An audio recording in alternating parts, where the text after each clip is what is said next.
Hello Inaya, তুমি তো বিভিন্নভাবে অ্যাডিশন, সাবট্রাকশন, মাল্টিপ্লিকেশন, ডিভিশন এগুলো তুমি কাউন্ট করেছো। আজকে তুমি অ্যাডিশন করবে কিভাবে জানো? ওয়ান্স, টেন্স, হান্ড্রেডের মাধ্যমে। ওকে, কিভাবে করো দেখি। এখানে কত আছে? 268, তারপরে প্লাস 213।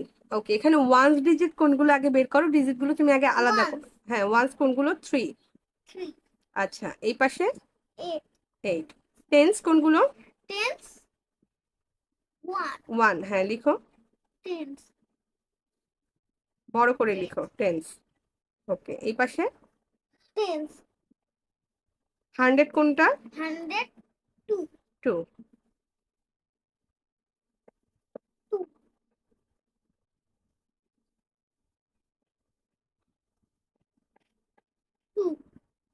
হুম, এখন এগুলো তুমি বক্সের মধ্যে আগে কাউন্ট করে নাও। কয়টা ওয়ান্স আছে, কয়টা টেন্স আছে, কয়টা হান্ড্রেড আছে। করো, ওয়ান্স দিয়ে করো আগে। ওয়ান্স, না সরি, আগে হান্ড্রেড দিয়েই করো তুমি। বক্স করো, কিন্তু কাউন্টিং এর ক্ষেত্রে সবসময় আগে ওয়ান্স করতে হবে, তারপর টেন্স, তারপর হান্ড্রেড। ঠিক আছে, এখন যেহেতু বক্স করছো তুমি করতে পারো। হান্ড্রেড কয়টা আছে এই পাশে? 2, তাই না? করো।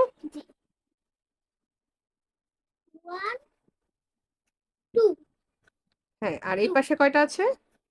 ওকে, আবারও নেক্সট 2। আচ্ছা, টেন্স কয়টা আছে এখানে? 6। ওকে,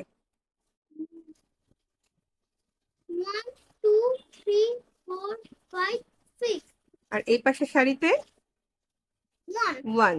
ওকে, ওয়ান্স কয়টা আছে এই পাশে? 8। ওকে, 8 কাউন্ট করো।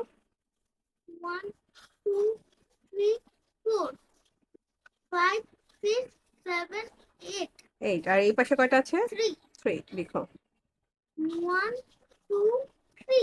আচ্ছা, গণনার ক্ষেত্রে সবসময় ওয়ান্সটাকে আগে গুনতে হবে। ওকে, করো। ওয়ান্স কত, কয়টা আছে?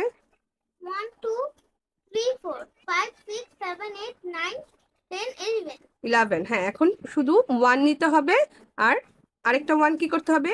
এই পাশে নিয়ে আসতে হবে, হাতে রাখতে হবে, যেহেতু এটা টেন্সের সাথে কাউন্ট করতে হবে। হুম, এখানে একটা ওয়ান্স, একটা দাগ দিয়ে দাও বেশি। ওকে, আর এখানে 1টা লিখলে না? 11-এর 1 এই পাশে লিখো। হ্যাঁ, লিখো, 3টা সংখ্যাও যাতে বসতে পারে। হুম, তারপর এখন টেন্স কাউন্ট করো, কয়টি?